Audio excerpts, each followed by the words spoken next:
Hey guys, this is Bobby with one more rep, and today I want to just go over how to maybe deal with a little back pain. Now I'm not a doctor, I'm not a physical therapist, but I have, and I'm really just speaking from like personal experience. I have dealt with back pain. Maybe it's because I trained too hard in the gym. I had bad form, and you have like acute back pain. So this isn't like you really messed up your back, like you maybe ruptured a disc or herniated disc. But this is just kind of like your back's a little beat up, maybe from training, maybe from a job that you do.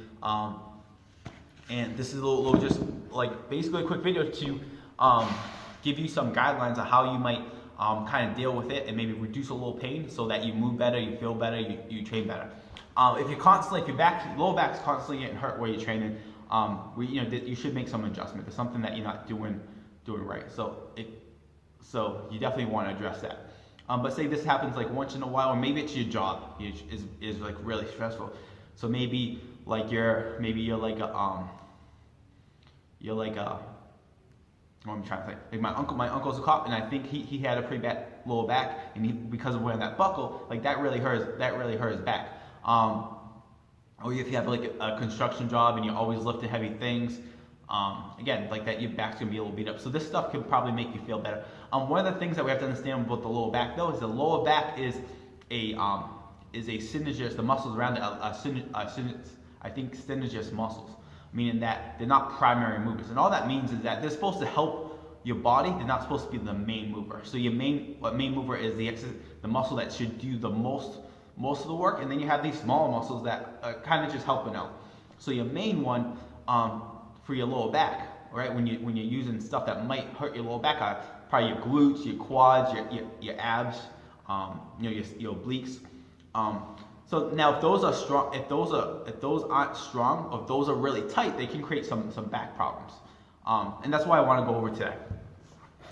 So my go-to, if you have a sore back, would be it's a 3-step process. So the first step is you want to do some deep belly breathing. Okay.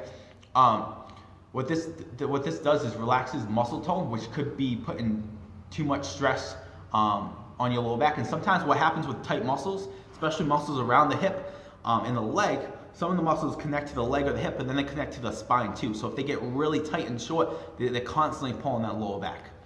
So by breathing, you can loosen those up. And plus, when you breathe and get into a more relaxed state, your nervous system almost relaxed too. So the pain signals won't be firing so hard.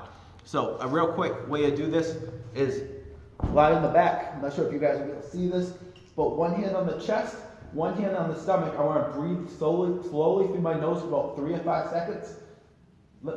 Drive the air in my stomach, not my chest. Hold that for 3 or 5 seconds. Exhale for 3 or 5 seconds. Hold that. So I'm going to show you guys like 2 reps.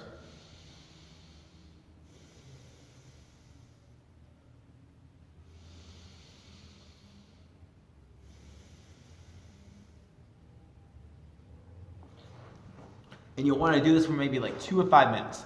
And because again, you want to like basically shut off those pain signals, relax your nervous system. Then what I would do is basically massage the muscles around your lower back. So the ones that I'm going to recommend that usually give the lower back a little trouble is your quads, so the front of your leg, your adductors, the inner of your leg, and then your butt. So then, and then you can put your basically the ball on your butt, and you're putting good pressure on it, going all the way around your butt. You go high, you're going low. You're trying to find spots that are real tight. So if they hurt, you're just gonna kind of stay there.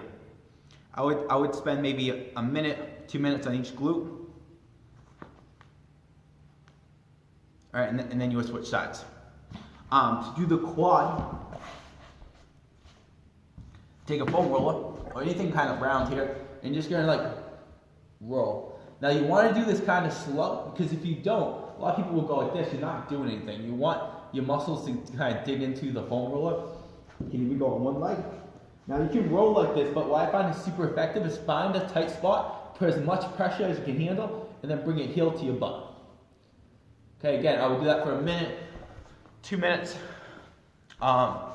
And a lot of times people don't spend too much time on this stuff, but you gotta think of it. If you go into like a massage, they're not just like rubbing your neck or your quad for like 5 seconds and then go into the next spot. They spend a lot of time on that. So if you actually want to see some change and get and reduce that tension, you gotta spend at least a minute, probably 2 minutes.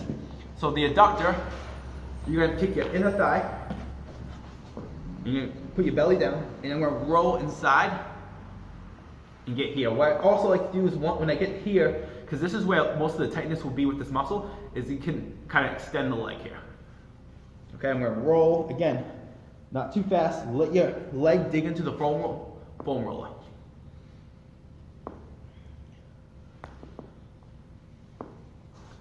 And another one, I just show you hamstring. I usually think that the quads and even the hip flexors, so just rolling higher, and the adductors are usually the main problems, but sometimes it could be a tight hamstring. But you can just roll this out, same thing. So after you do that, usually I think you'll probably be feeling a lot better here. One thing I did not mention before, I would do like a test, because if you have a way to do a test, you can see if these are creating improvements. The most basic one would be like a little hamstring stretch. So before you even do the breathing, you would just kind of drop down, reach, do the breathing, then test that. If it improved, you're creating more mobility and loosening it up, okay? If it didn't improve, maybe you're doing it wrong, maybe it's not the best drill for you. And do the same thing after the foam roll. Now, if you're still kind of sore, if it still kind of didn't improve, try a few stretches. So again, we're gonna work on stretching the same muscle. So I'm gonna do a basic hip flexor stretch, knee below my hip. This knee is in front of my ankle. I want to squeeze my glutes real tight. And then I just want to drive my hip. I don't want to arch at the back. Drive until you start feeling it maybe here or here. I'd hold that for like 30 seconds per side. I'd hold that for like 30 seconds per side, okay? And then the next one, I would be on one knee. I'm going to kick this leg up. Make sure the middle of the foot is aligned with the knee. And I'm just going to kind of rock back till I get stretched. Hold for a couple seconds, bring back. I would do this for like 10 reps each side. And then I'm going to show you a glute stretch. So I'm getting in a plank position, step up here, I'm going to drop down. Now what you can do is rotate. So take your belly button and rotate it here, and figure out like where are you the most tight. And that's where I probably would spend most of the stretch. You can kind of get low with this too, and then you can switch sides. I'm going to show you guys one more glute stretch. So I'm going to lay down on your back, take your foot, put it over here. Now I'm going to take my right hand and go through, grab over my knee. If you can't do this, you can go here.